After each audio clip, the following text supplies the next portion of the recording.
What if the three most reliable supports in old age are not your children?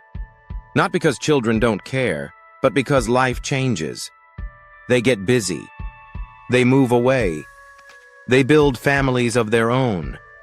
And slowly, the support you once assumed would always be there becomes uncertain. This is not a negative truth. It's a real one. And understanding it early can give you something very powerful: control over your own future.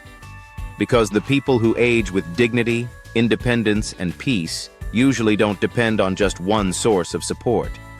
They build multiple pillars. Today we're going to talk about 3 reliable supports for old age that do not depend on your children.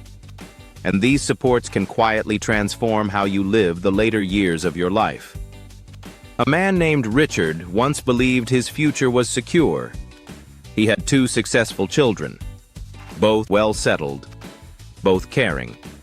For years, he assumed, when I need help, they will be there. But life had other plans.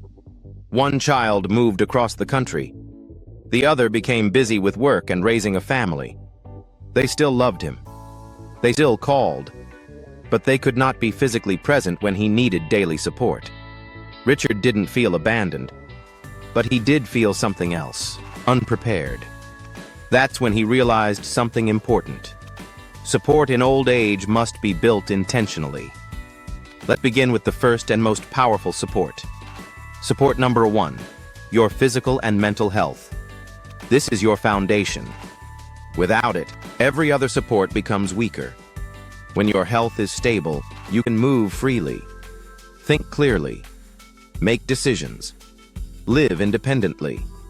But when health declines, even simple tasks become difficult, and dependence begins quietly. 2 men retired at the same age. Both had similar financial situations, similar families, but their lifestyles were different. One believed retirement meant rest. He became less active, spent most of his time sitting. His world slowly became smaller. The other man made a different choice. He walked daily, stayed socially active, kept his mind engaged.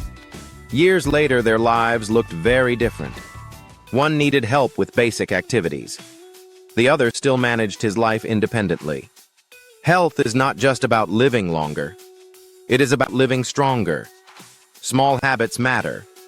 A daily walk, balanced meals, regular sleep, mental stimulation. These are not just routines. They are investments in your future independence. Now let's talk about the second support.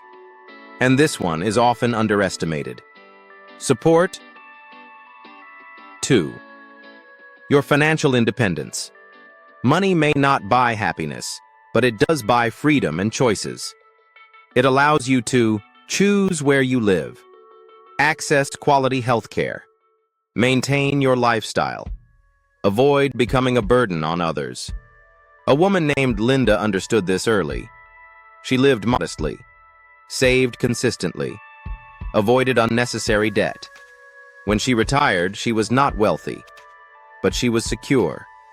Years later, when unexpected expenses came, medical bills, home repairs, she handled them calmly, without stress, without dependence.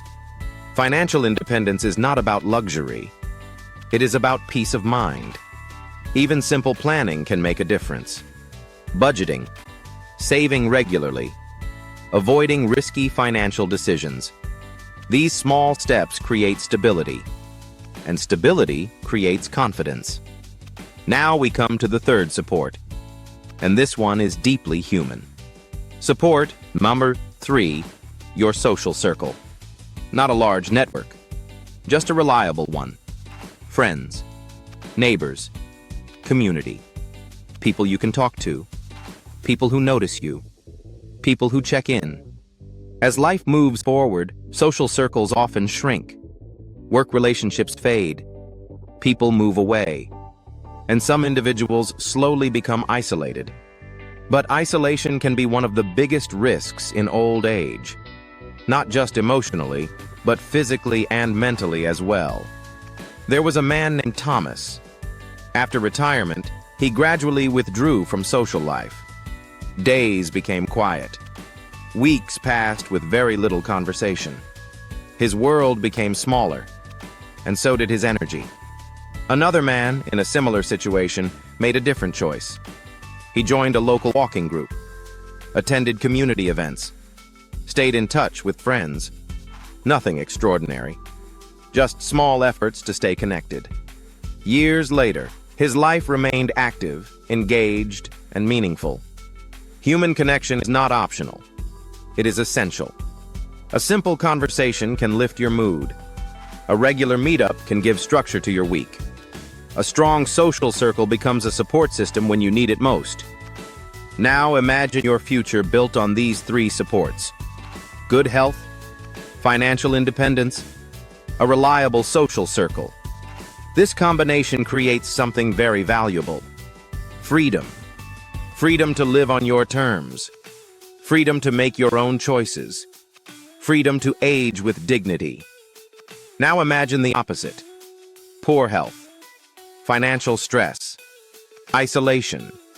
In that situation, even with loving children, life can become difficult because dependence increases and options decrease.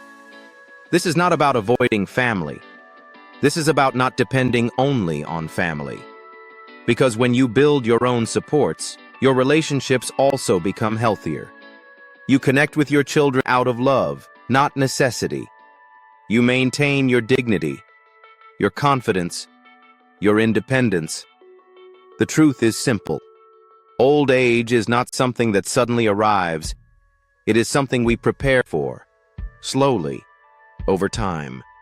Every walk you take, every dollar you save, every relationship you nurture is shaping your future. And here is the encouraging part. It is never too late to begin. Start small. Take care of your health. Make simple financial decisions. Reconnect with people. Build your circle. Because the strongest support system is the one you build for yourself. If you found this message meaningful, consider subscribing to Happy Old Age. This channel is dedicated to helping you live with independence, strength, and peace in the later chapters of life. Because aging well is not about luck. It is about choices we make every day.